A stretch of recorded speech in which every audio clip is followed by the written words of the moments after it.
Bonjour à tous, bienvenue sur ma chaîne YouTube. On se retrouve aujourd'hui pour une nouvelle vidéo où je vais vous faire une petite présentation de deux objets insolites de ma collection, voilà, qui sont en fait des objets pirates, donc des objets interdits d'époque, et qui sont en réalité des copieurs de jeux Nintendo. Donc voilà, il y en a deux. On va commencer par le premier, le Super Wild Card SMS 3201, qui est en fait un copieur Super Nintendo. Donc on va avoir cet appareil-là qu'on va brancher sur la SNES qui va nous permettre en fait de télécharger des données sur une cartouche ou sur l'appareil et pouvoir jouer illégalement à un jeu copié sur la Super Nintendo d'origine. On va faire un petit tour rapide de la boîte. Bon, c'est une boîte qui est défoncée parce que une boîte que j'ai trouvée en brocante. Mais elle a le mérite d'être là quand même. C'est un objet qui est assez rare en boîte, donc je suis plutôt content de l'avoir. Tac, voilà. Voilà pour la boîte. Donc une boîte standard, un peu cheap, hein, mais l'objet ne l'est pas du tout.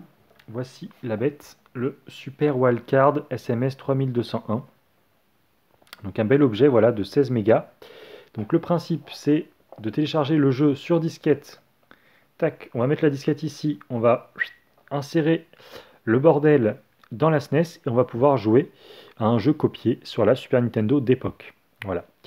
Autre moyen aussi de jouer illégalement au jeu, c'est qu'on peut en fait brancher l'appareil sur le PC, tac, la ROM sur disquette, et on va pouvoir en fait transférer les données de la ROM sur une cartouche à copier, à mettre en haut du Super Wildcard. Voilà.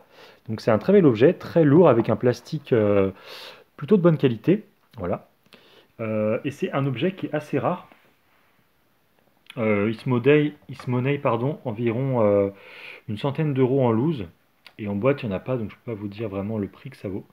En tout cas, je suis très content de l'avoir trouvé en brocante, donc du coup pour 20 euros. Je n'ai pas pu le tester parce que je n'ai pas de Super Nintendo sous la main. Mais en tout cas, je suis très content d'avoir ça dans ma collection parce que c'est un très bel objet qui n'est vraiment pas courant.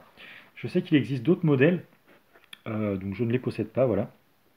Mais je pense que j'essaierai de les trouver par la suite parce que c'est vraiment des objets qui m'interpellent et qui m'intéressent beaucoup. Voilà, voilà. Pour le premier. Tac. On va le mettre là. Et le deuxième. Alors, le deuxième, pour le coup, c'est un objet que j'ai découvert très récemment.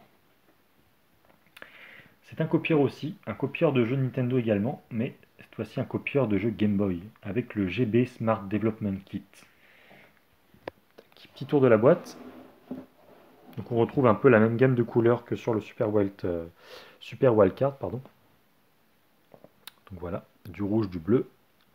Ici on a les instructions en anglais. Donc ça voilà, c'est plutôt cool pour un produit chinois. De l'autre côté, les instructions en chinois. La boîte est de très belle qualité. Franchement, elle n'est pas du tout abîmée. Elle est très belle. Et donc l'objet est livré avec le copieur et une cartouche qui permet de mettre les ROM dessus. Malheureusement, moi je l'ai acheté sans la cartouche parce que le vendeur ne l'avait plus. Et voici la bête. Alors, on dirait pas, mais ça pèse une tonne. Franchement, c'est super lourd. Le plastique est de super qualité. On a le retour des boutons qui est excellent aussi. Tac. Et voilà la bête. Alors, premier détail qui frappe déjà, c'est le compartiment.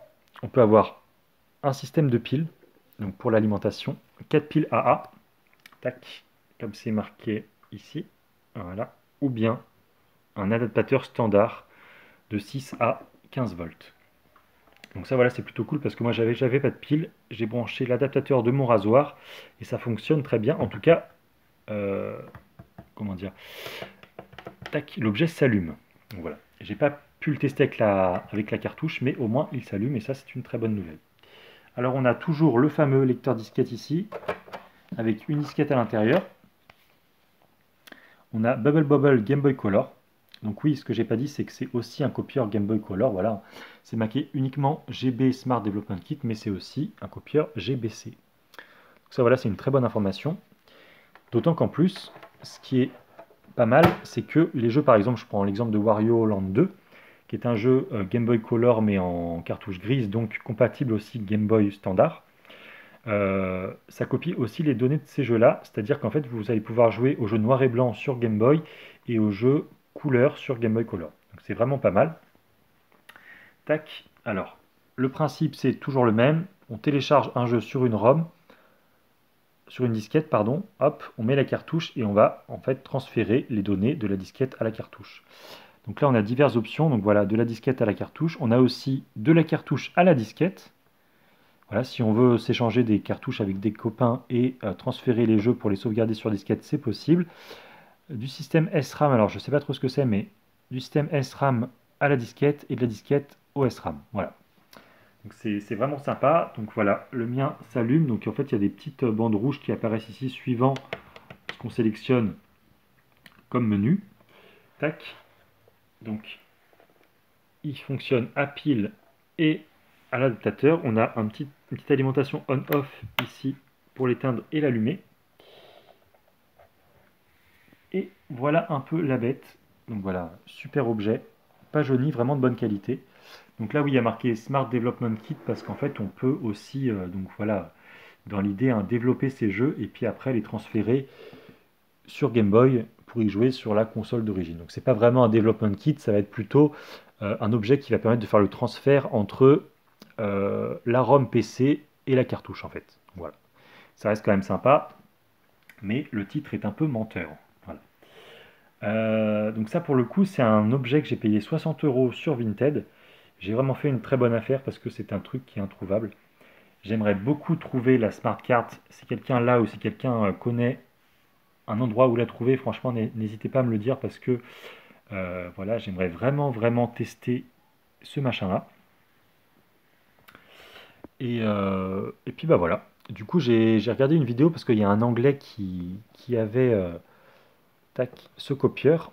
Et donc il a cherché un peu des informations là-dessus. Il y en a vraiment très peu. Il faut savoir que c'était un objet qui était vendu assez cher en Chine.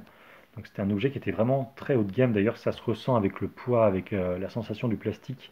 C'est vraiment de la très haute qualité. Et donc voilà, je pense qu'il n'y a pas dû en avoir beaucoup parce que c'était vraiment hyper cher pour l'époque et pour le pays. Parce que la Chine, dans les années 90, début 2000, c'est pas la superpuissance qu'on connaît actuellement. Voilà, c'était un pays un peu en voie de développement. Et donc il fallait un sacré budget pour pouvoir se payer ce genre d'objet. Donc voilà, c'est plutôt sympa. Un très bel objet, pirate évidemment, mais avec la technologie qu'on a à l'heure actuelle, avec tout ce qui est émulateur, Everdrive et tout, bon, ça me paraît moins illégal de posséder ça maintenant qu'à l'époque, on va dire. D'autant que c'est beaucoup plus compliqué de se servir de ce machin plutôt que d'un émulateur. Donc c'est vraiment pour le côté collection, pour la beauté de l'objet que je me suis pris ça. Et puis voilà, je m'intéresse de plus en plus à ce genre de bizarrerie. J'avais commencé avec les jeux pirates sur Atari 2600 et maintenant je me mets un peu au copieur de jeux sur console Nintendo.